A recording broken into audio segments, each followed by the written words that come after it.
Hello guys, আসসালামু আলাইকুম। কেমন আছেন সবাই? আশা করি ভালো আছেন।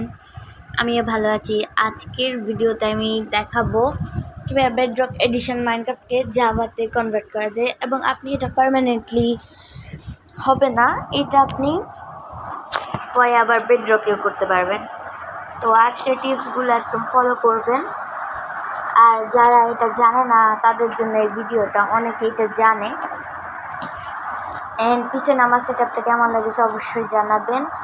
এই সেট আপটা কিন্তু আমি কোনো মড দিয়ে করি নাই, আমি জাস্ট এই সেট আপটা হচ্ছে মাইনক্রাফট থেকেই নিছি। মাইনক্রাফট সেটিংসের ভিতরে গেলে একটা অপশান আছে, ওখানে ক্লিক করে এটা পাওয়া যায়। এটার একটা আমি ভিডিও দিব এবং আরেকটা ভিডিও দিব যেটাতে আমি বলবো কীভাবে মাইনক্রাফটে মড দিতে হয়। অনেকে কিন্তু পারে না মাইনক্রাফটে কীভাবে অন্য অ্যাপ থেকে মড দিতে হয় বা মড ডাউনলোড করতে হয়, ওই জন্য। তো আজকের ভিডিওটা অনেক মজার হবে। যারা জানেন না তারা আজকে এই ভিডিওতে শিখতে পারবেন কিছু। অ্যান্ড এখন আই অপশানে ক্লিক করলে আমারটা কিন্তু অলরেডি জাভা আমি করে রাখছি, জাস্ট আপনাদেরকে আবার দেখাবো। এখন সেটিংসে যাব। সেটিংসে যাওয়ার পরে ভিডিও অপশানে যাব। ভিডিও অপশানে গেলে একদম লাস্টে যাব। এখানে গেলে পকেটে ক্লিক করবেন। আমারটা আগে ছিল ক্লাসিক, মানে পকেটেই ছিল, আমি ক্লাসিক করছি। ক্লাসিক করে আপনার ইনভেন্টরিটা ক্লাসিকের মতো হয়ে যাবে। এখানে আসার টাচ কন্ট্রোল ক্লিক করার পরে এখানে আপনি ক্লিক করবেন।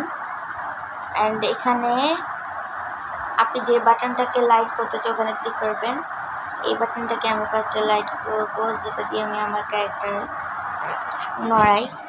এটা আপনি গাঢ় করতে পারেন, যেহেতু আমার ভিডিও বানাতে বেশি মানে এটা আসলে বেশি সুন্দর লাগে না ভিডিওটা, ওই জন্য আমি এটাকে লাইট করে দিব। আপনারা এটা হালকা হালকা জাস্ট দেখবেন যখন আমি মুভমেন্ট করব, আর না হলে দেখবেন না। এখন আমি এগুলো লাইট করে দিব, একদম 15টা দিব, 15 বেশি যায় না। তো আজকে আমি একটা ভিডিও দিছি, ওই ভিডিওটা অবশ্যই দেখবেন। এখানে সেটিংসে আসার পরে টাচ অপশানে ক্লিক করব।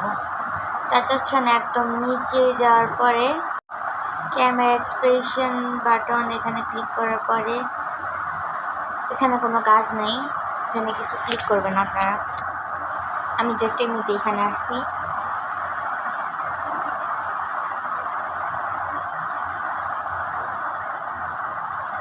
তারপরে আপনি আবার টাচ অপশানে যাবেন।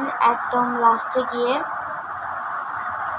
ফার্স্টের 2টা বাটনটা ক্লিক করবেন, যে বাটনগুলো আমি ক্লিক করছি ওগুলোতে ক্লিক করবেন। অ্যান্ড এখন যেমন হচ্ছে গিয়ে দেখবেন যে আপনার যেটা দিয়ে মুভমেন্ট করে ওইটা কিন্তু দেখা যায় না, আমি আমার ক্যারেক্টারটা না ছাড়া। তো আজকের ভিডিওটি কেমন লেগেছে অবশ্যই জানাবেন। এবার আমি আজকে একটা নতুন ভিডিও দিছি, ওইটা অবশ্যই দেখবেন কেমন হয়েছে, দেখে আসবেন। এবং আমি আপনাদের ইনভেন্টরিটাও দেখাই, যে দেখেন ইনভেন্টরিটা পুরো ক্লাসিক হয়ে গেছে। আপনি চাইলে পকেটে করতে পারেন, ওখানে ক্লিক করে আপনার ইনভেন্টরিটা ঠিক হয়ে যাবে। এবং আমি তো এখন সার্ভাইভালে নাই, সার্ভাইভালে হইলে আমার হার্টগুলো আমার ইনভেন্টরির উপরে থাকতো, পকেটে কিন্তু ওইটা থাকে না। পকেটে ওইটা হচ্ছে উপরের দিকে দিয়ে থাকে, যেটা অনেক সময় আমরা দেখি না। এবং আমাদের হাঙ্গার বার কম থাকলে আমরা অনেক সময় মারাও যেতে পারি এটার কারণে। যেমন আমাদের কাছে ফুড নেই, উপরের দিকে দিয়ে থাকলে আমরা ওইটা না দেখার ফলে হতে পারে আমাদের হার্ট কমে আমরা মারাও যেতে পারি। তো এই কারণে ক্লাসিকটা দেওয়া ভালো, ইনভেন্টরিটা আপনার ভালো মতো থাকবে। অ্যান্ড হচ্ছে আপনার হার্টগুলো দেখতে অ্যান্ড হাঙ্গার বার দেখতে কোনো প্রবলেমই হবে না। অ্যান্ড আরেকটা মড আছে যেটা মাইনক্রাফটের ভিতরে পাওয়া যায়, ওইটা দিলে আপনি আর আপনার সার্ভাইভাল ওয়ার্ল্ডে মারা যাওয়ার পরেও আপনার জিনিসপত্রগুলো আপনার কাছেই থাকবে। ওইটাও একটা ভিডিওতে আমি আপনাদের সাথে শেয়ার করব।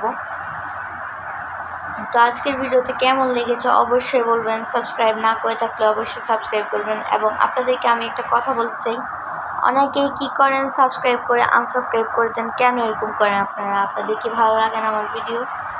ভালো না লাগলে সাবস্ক্রাইব করবেন, এবং আমার কথাটা যদি আপনারা কষ্ট পেয়ে থাকেন সরি। তো আজকের ভিডিওতে আমি এখান থেকে বিদায় নিচ্ছি।